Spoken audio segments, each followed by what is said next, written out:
দুর্গাপুজো, কালীপুজো কিংবা জগদ্ধাত্রী পুজো বছরের দুটো মাস থাকেই সারা বছরের রোজগার বাংলায় সোলার কাজের শিল্পীদের।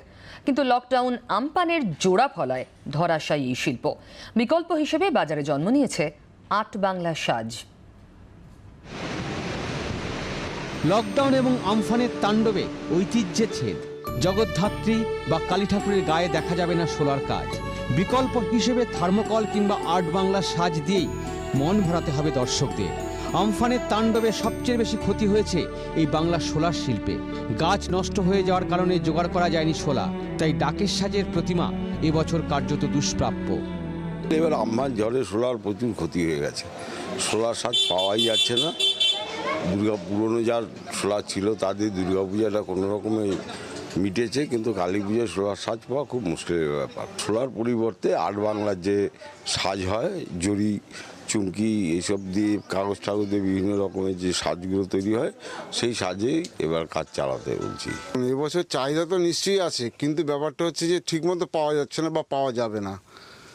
এবার যেটাও পাওয়া যাবে, যেটাতে 1 টাকার দাম তা 10 টাকা দিয়ে কিনতে হচ্ছে কিংবা 100 টাকা দিয়ে কিনতে হচ্ছে, সেটার দামটা অটোমেটিক বেড়ে যাচ্ছে। সেই চড়া দামের ফলে আমরাও ঠিকমতো কিনতে পারছি না, মালটা তৈরিও আমরা করতে পারছি না। এখন অপেক্ষা আগামী বছরের।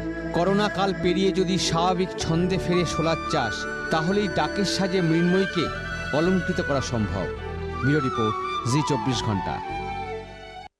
করোনা সতর্কতায় দিল্লি সহ দূষিত শহরগুলোতে আতশবাজিতে জারি হলো নিষেধাজ্ঞা। দূষণ সূচকের উপরে থাকা জায়গাগুলোতে 30শে নভেম্বর পর্যন্ত কোনো বাজি পোড়ানো যাবে না। তবে দূষণের মাত্রা কম এমন জায়গায় দিওয়ালি, গুরুপরব, ছট পুজোয় আংশিক ছাড়। নির্দেশ জাতীয় পরিবেশ আদালতের। দিল্লি ও লাগোয়া 24টি জেলায় সম্পূর্ণ নিষিদ্ধ হলো আতশবাজি, পটকা। রাজধানী ছাড়াও দূষণের মাত্রা বেশি দেশের এমন সব শহরেও এবার বাজি পোড়ানোয় নিষেধাজ্ঞা জারি করল জাতীয় পরিবেশ আদালত। অমাবস্যা রাতের আধার কেটে যায় আতশবাজির রোশনাইয়ে। দিওয়ালি, কালী পুজোর এটাই দস্তুর। চিরাচরিত সেই প্রথায় বাদ সাধল লাগাম ছাড়া দূষণ আর কোভিড। দিন কয়েক আগেই জনস্বার্থ মামলার শুনানিতে এরাজ্যে বাজি বিক্রি ও পোড়ানো পুরোপুরি নিষিদ্ধ ঘোষণা করে হাইকোর্ট। সোমবার সেই পথেই হাঁটল জাতীয় পরিবেশ আদালতও। চেয়ারম্যান বিচারপতি আদর্শ কুমার গোয়েলের নেতৃত্বাধীন বেঞ্চ জানিয়ে দিল, দিল্লি ও অন্যান্য কেন্দ্রশাসিত অঞ্চলে আতশবাজি পোড়ানো ও বিক্রি করা যাবে না। সোমবার মধ্যরাত থেকে 30শে নভেম্বর পর্যন্ত জারি থাকছে এই নিষেধাজ্ঞা। গত বছর নভেম্বরে যেসব শহর ও শহরতলিতে দূষণের মাত্রা খারাপ বা অতি খারাপ ছিল, সেখানেও বাজি পোড়ানো যাবে না। दिल्ली और एनसीआर के इलाके में तो पटाखों पर पूरी तरह से बैन लगा देने की बात इसलिए कही गई क्योंकि एम्बिएंट एयर क्वालिटी यहाँ की काफ़ी ख़राब और ख़राब से भी ज़्यादा है। और बाकी शहरों में भी जहाँ एम्बिएंट एयर क्वालिटी ख़राब है वहाँ पे भी ये बैन एप्लीकेबल होगा। দুদিন আগে আতশবাজি পোড়ানোর জন্য নির্দিষ্ট সময় বেঁধে দেয় হরিয়ানা সরকার। জাতীয় পরিবেশ আদালত অবশ্য জানিয়েছে, যেসব এলাকায় বাতাসে দূষণের মাত্রা নিয়ন্ত্রণের মধ্যে, সেখানে গ্রিন বাজি পোড়ানো যেতে পারে। তবে তার জন্য রাজ্য সরকারকে বেঁধে দিতে হবে নির্দিষ্ট সময়সীমা। কোন উৎসবে কতক্ষণ আতশবাজি পোড়ানো যাবে তার প্রাথমিক রূপরেখা তৈরি করে দিয়েছে জাতীয় পরিবেশ আদালত।